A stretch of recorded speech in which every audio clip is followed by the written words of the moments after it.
আমার প্রিয় ভাইয়েরা, ঈমান হলো সফলতার মাপকাঠি। এই ঈমান হলো বিজয়ের পূর্ব শর্ত। ইসলামের বিজয় আমরা বাংলাদেশে চাই কি চাই না? আওয়াজ করে বলে। রব্বুল আলামিন বলেন, ওয়ালা তাহিনু ওয়ালা তাহজানু ওয়া আনতুমুল আ'লাউনা ইন কুনতুম মুমিনিন।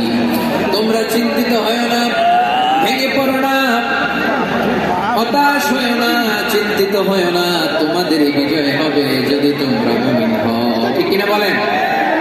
আপনারা কি অত্যাচার, আযাব, জুলুম দেখে ভয় পান? নবীদের উপর অত্যাচার ছিল কি ছিল না? সাহাবাদের উপর ছিল কি ছিল না?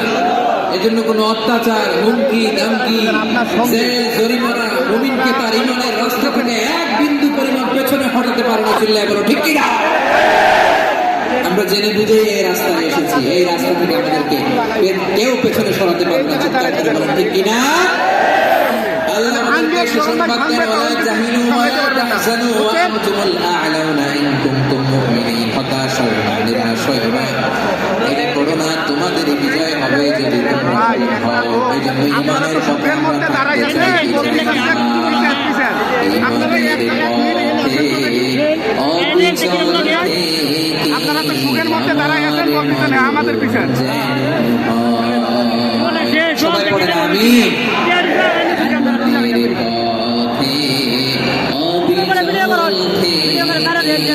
অনেক কাছে আরেকটা হুজুর থেকে আমি ভাগি